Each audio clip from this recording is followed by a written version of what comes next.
Good morning all.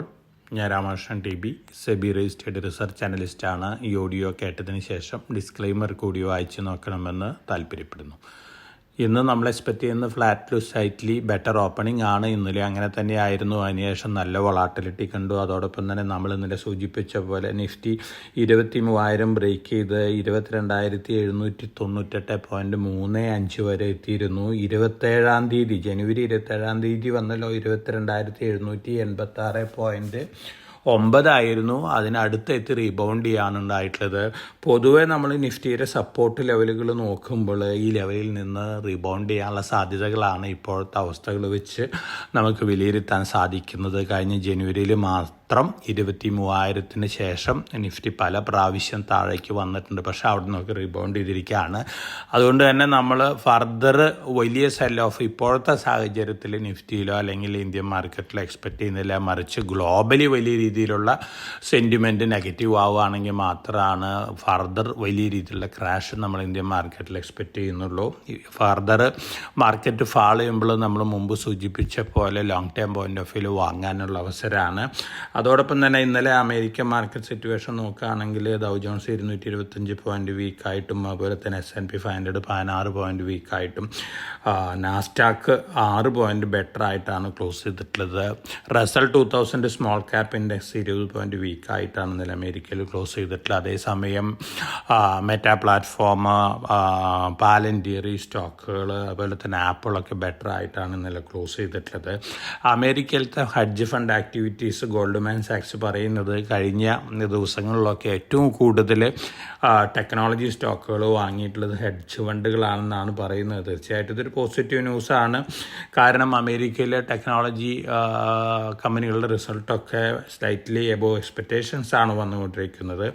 അതോടൊപ്പം തന്നെ ഇന്നലെ കൺസ്യൂമർ പ്രൈസ് ഇൻഫ്ലേഷൻ ഡാറ്റ വന്നിരുന്നു. ജനുവരി മാസത്തെ അമേരിക്കയിൽ ഹയർ ദാൻ എക്സ്പെക്റ്റേഷൻസ് ആണ്. അതുകൊണ്ട് തന്നെ US ഫെഡ് അടുത്ത മീറ്റിങ്ങിലൊന്നും തന്നെ ഇൻട്രസ്റ്റ് റേറ്റ് കുറയ്ക്കാൻ സാധ്യതയില്ല. മിനിഞ്ഞാന്ന് തന്നെ ഇത്തരത്തിലുള്ളൊരു ഇൻഡിക്കേഷൻ US ഫെഡിൻ്റെ ചെയർമാൻ നടത്തിയിരുന്നു. അതുകൊണ്ട് ഈ ന്യൂസുകളെല്ലാം തന്നെ ഓൾമോസ്റ്റ് അമേരിക്കൻ മാർക്കറ്റിൽ ഡിസ്കൗണ്ടഡ് ആണ്. ഇനി നമ്മൾ ട്രംപിൻ്റെ മറ്റ് കാര്യങ്ങൾ നോക്കുകയാണെങ്കിൽ ട്രംപും പുടിനും ടെലിഫോണിൽ സംസാരിച്ചിട്ടുണ്ട്. രണ്ട് പ്രസിഡന്റുമാരും റഷ്യയും അമേരിക്കയും സന്ദർശിക്കാനിരിക്കുകയാണ്. അതോടൊപ്പം തന്നെ ഉക്രൈനായിട്ടുള്ള വാറ് സെറ്റിൽ ചെയ്യാന്നുള്ള ഒരു ഡിസ്കഷനാണ് നടക്കുന്നത്. തീർച്ചയായിട്ടും ഇത് പോസിറ്റീവ് ന്യൂസാണ്. അതുകൊണ്ട് തന്നെ ഇന്നലെ ക്രൂഡ് ഓയിൽ താഴെ വന്നിട്ടുണ്ട്. $74.49 താഴെ വന്നിരിക്കുകയാണ്. ക്രൂഡ് ഓയിൽ 76.7 ആയിരുന്നു മിനിഞ്ഞാന്ന് ക്രൂഡ് ഓയിലിൻ്റെ പ്രൈസ്. ഒപ്പം ഗോൾഡ് നോക്കുകയാണെങ്കിൽ ഇന്നലെ മിനിഞ്ഞാന്നത്തെ റേറ്റ് ആയിട്ട് കമ്പയർ ചെയ്യുകയാണെങ്കിൽ സ്ലൈറ്റ്ലി ബെറ്റർ ആയിട്ടാണ് ഗോൾഡ് ട്രേഡ് ചെയ്യുന്നത്. $2,915 പെർ ഔൺസിനാണ് സ്പോട്ട് ഗോൾഡ് ട്രേഡ് ചെയ്യുന്നത്. കോപ്പറാണ് മുന്നേറിയിട്ടുള്ളൊരു കമ്മോഡിറ്റി. തീർച്ചയായിട്ടും ഗ്ലോബൽ സിറ്റുവേഷൻ ബെറ്റർ ആവുകയാണെങ്കിൽ മെറ്റൽസ് എല്ലാം റിക്കവറി നേടും എന്നുള്ളൊരു എക്സ്പെക്റ്റേഷനാണുള്ളത്. ഒപ്പം ചൈനയിൽ നിന്ന് വന്നുകൊണ്ടിരിക്കുന്ന ന്യൂസ് ഫ്ലോസ് പോസിറ്റീവാണ്. ചൈനയിലത്തെ പ്രോപ്പർട്ടി മാർക്കറ്റ് സ്റ്റെബിലൈസ് ചെയ്യുകയാണെന്നുള്ള റിപ്പോർട്ടുകളാണ് വരുന്നത്. അതോടൊപ്പം തന്നെ ഹാങ്സെങ് ടെക് ഇൻഡെക്സ് ഫെബ്രുവരി 2022 ശേഷമുള്ള ഹയസ്റ്റ് ലെവലിൽ വന്നിരിക്കുകയാണ്. ചൈനീസ് ടെക്നോളജി സ്റ്റോക്കുകളിൽ ഡീപ് സീക്കിൻ്റെ ഇൻട്രൊഡക്ഷന് ശേഷം വലിയ രീതിയിലുള്ള ബൈയിങ് ആണ്. ആലിബാബയും നല്ല രീതിയിലുള്ള റാലിയാണ് നടത്തിക്കൊണ്ടിരിക്കുന്നത്. അപ്പോൾ പൊതുവെ ഏഷ്യൻ മാർക്കറ്റിൽ ചൈനീസ് മാർക്കറ്റുകളിൽ വന്നുകൊണ്ടിരിക്കുന്ന ന്യൂസ് ഫ്ലോസ് എല്ലാം തന്നെ പോസിറ്റീവ് ആണ്. ഒരുപക്ഷെ ഇതൊരു ഏഷ്യൻ മാർക്കറ്റ് റാലിക്ക് കാരണമായേക്കാം. അതുകൊണ്ട് തന്നെ നമ്മളെ സംബന്ധിച്ചും പോസിറ്റീവ് ആണ്. അമേരിക്കയിൽ മറ്റൊരു ഫാക്ടർ എന്ന് പറയുന്നത് എഗ് പ്രൈസസ് വളരെയധികം കൂടിക്കൊണ്ടിരിക്കുകയാണ്. ബേർഡ് ഫ്ലൂ വന്നിട്ട് ധാരാളം ചിക്കൻ ലോസ് വന്നിട്ടുണ്ട്. അതുകൊണ്ട് തന്നെ എഗ് പ്രൈസസ് കൂടിക്കൊണ്ടിരിക്കുകയാണ്. 12 എഗ്ഗിന് $7.34 ഇപ്പോൾ അമേരിക്കയിലത്തെ പ്രൈസ്. അവിടുത്തെ ഇൻഫ്ലേഷനെ സൂചിപ്പിക്കുന്ന ഒരു കാര്യമാണ്. അതോടൊപ്പം തന്നെ നമ്മുടെ RBIയുടെ മറ്റ് ന്യൂസ് ഫ്ലോസ് ഒക്കെ നോക്കുകയാണെങ്കിൽ കോട്ടക് മഹീന്ദ്ര ബാങ്കിന് അഗൻസ്റ്റ് ആയിട്ടുള്ള റെസ്ട്രിക്ഷൻസ് എല്ലാം തന്നെ RBI വിഡ്രോ ചെയ്തിരിക്കുകയാണ്. കോട്ടക് ബാങ്കിനെ സംബന്ധിച്ച് പോസിറ്റീവാണ്. നമ്മുടെ ഇൻഫ്ലേഷൻ ഡാറ്റ ഇന്നലെ വന്നിരുന്നു. നമ്മുടെ ഇൻഫ്ലേഷൻ ഡാറ്റ വന്നിരിക്കുന്നത് 4.31%, 5.22% ശതമാനമായിരുന്നു ഡിസംബർ മാസത്തിൽ വന്നിരിക്കുന്നത്. തീർച്ചയായിട്ടും സ്ലൈറ്റ്ലി പോസിറ്റീവ് ന്യൂസാണ്. അതേസമയം IIP ഡാറ്റ വന്നിരിക്കുന്നത് 3.21 ഡിസംബർ മാസത്തിൽ. നവംബറിൽ 4.96 ആയിരുന്നു. സ്ലൈറ്റ്ലി നെഗറ്റീവാണ്. നമ്മുടെ ഇൻഡസ്ട്രിയൽ ആക്ടിവിറ്റി താഴെയാണെന്നുള്ളൊരു ഇൻഡിക്കേഷനാണ്. ഒപ്പം ഇന്ന് ധനകാര്യമന്ത്രി പുതിയ ഇൻകം ടാക്സ് ബില്ല് പാർലമെൻറ്റിൽ അവതരിപ്പിക്കുകയാണ്. 1964 ഇൻകം ടാക്സ് ആക്ട് റീപ്ലേസ് ചെയ്യാണ്. കാര്യമായിട്ടുള്ള ചേഞ്ചസ് ഒന്നുമില്ല. അതേസമയം ടണ്ണേജ് ടാക്സ് ഉണ്ട്. ഷിപ്പിംഗ് കമ്പനികളുടെ ടണ്ണേജ് ടാക്സ് നെറ്റ് ടണ്ണേജിൻ്റെ അടിസ്ഥാനത്തിൽ കാൽക്കുലേറ്റ് ചെയ്യുന്ന ഒരു ടാക്സാണ്. ഇത് വരുമ്പോൾ പൊതുവേ കോർപ്പറേറ്റ് ടാക്സിനേക്കാളും താഴെയാണ് വരാൻ പോകുന്നത്. അപ്പോൾ ഇൻലാൻഡ് ഷിപ്പിംഗ് കമ്പനികൾ പൊതുവേ ഷിപ്പിംഗ് കമ്പനികൾക്കൊക്കെ ഇത് പോസിറ്റീവാണ്. ഷിപ്പിംഗ് കോർപ്പറേഷനെ സംബന്ധിച്ച് പോസിറ്റീവായിട്ടുള്ളൊരു ന്യൂസാണ്. ഇന്നലെ Q3 റിസൾട്ടുകൾ വന്നിട്ടുള്ള അശോക് ലേലൻഡിനെ കുറിച്ച് നോക്കുകയാണെങ്കിൽ ബെറ്റർ ദാൻ എക്സ്പെക്റ്റേഷൻസ് ആണ്. അതോടൊപ്പം തന്നെ അശോക് ലേലൻഡ് ഡെറ്റ് ഫ്രീ കമ്പനിയായിട്ട് മാറിയിരിക്കുകയാണ്. ഇതും ആ കമ്പനിയെ സംബന്ധിച്ച് പോസിറ്റീവാണ്. ബോഷ് ജോൺസൺ കൺട്രോൾ ഇൻ്റർനാഷണൽ ഏറ്റെടുക്കുകയാണ്. അതോടൊപ്പം തന്നെ ജോൺസൺ കൺട്രോൾ ഹിറ്റാച്ചി ലിമിറ്റഡ് ഇന്ത്യയിലുള്ള കമ്പനിയും ബോഷിൻ്റെ കമ്പനിയാവും. അപ്പോൾ ഓപ്പൺ ഓഫർ വരാനുള്ള സാധ്യതകളുണ്ട്. പോസിറ്റീവ് ന്യൂസാണ് ഈ രണ്ട് കമ്പനികളെ സംബന്ധിച്ചും. ONGC NTPC joint venture, NTPC green energy ആയിട്ടാണ് ജോയിൻറ്റ് വെഞ്ചർ. ഇന്ത്യയിലത്തെ second largest renewable energy acquisition നടത്തിയിരിക്കുകയാണ്. അയാന റിന്യൂവബിൾ എനർജിയാണ്. 19,500 കോടി രൂപയ്ക്കാണ്.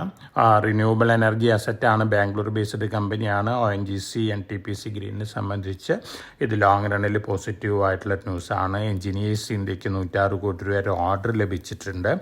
പാരദീപ് പെട്രോ കെമിക്കൽ ഒഡീസയിൽ നിന്നാണ്. പോസിറ്റീവ് ന്യൂസാണ് എഞ്ചിനീയേഴ്സ് ഇന്ത്യ ലിമിറ്റിനെ സംബന്ധിച്ച്. നമ്മൾ CDSLൻ്റെ DP അക്കൗണ്ട് ഓപ്പണിംഗ് ഒക്കെ നോക്കുകയാണെങ്കിൽ 40 മന്ത് ലോയിലേക്ക് എത്തിയിരിക്കുകയാണ് ജനുവരി മാസത്തിൽ. അതോടൊപ്പം തന്നെ ആക്റ്റീവ് ക്ലയൻറ്റ് ബേസ് NSEയിൽ നോക്കുകയാണെങ്കിൽ 5.02 crore ആണ് ഇപ്പോഴത്തെ ജനുവരി മാസത്തെ NSEയുടെ കണക്ക് പ്രകാരം.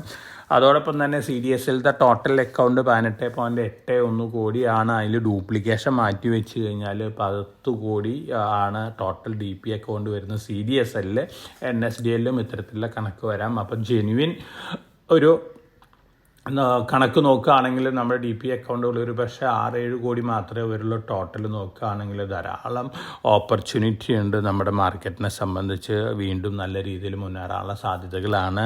ഒപ്പം മ്യൂച്വൽ ഫണ്ടുകളുടെ സിപ്പ് കഴിഞ്ഞ മാസത്തിൽ 26,000 കോടിയാണ്. അതിന് മുമ്പ് വന്നിരുന്നത് 26,459 കോടിയായിരുന്നു.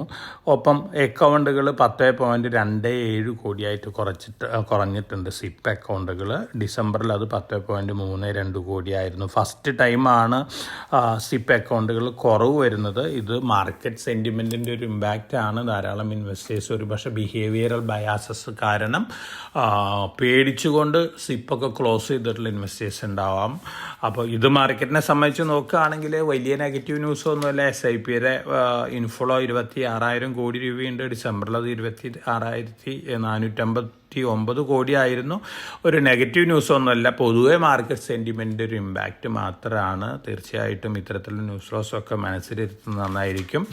അപ്പോൾ ഇന്ന് നമ്മൾ എക്സ്പെക്റ്റ് ചെയ്യുന്നത് വീണ്ടും ഒരു ഫ്ലാറ്റ് ടു ബെറ്റർ ഓപ്പണിംഗ് ആണ്. വൊളാറ്റിലിറ്റി ഉണ്ടാവാം. പൊതുവെ നമ്മൾ എക്സ്പെക്റ്റ് ചെയ്യുന്നത് ഇപ്പോഴത്തെ ഒരു എക്സ്പെക്റ്റേഷൻ കറണ്ട് ലെവലിൽ നിന്ന് മാർക്കറ്റ് റിബൗണ്ട് ചെയ്യാനുള്ള സാധ്യതകളാണ്.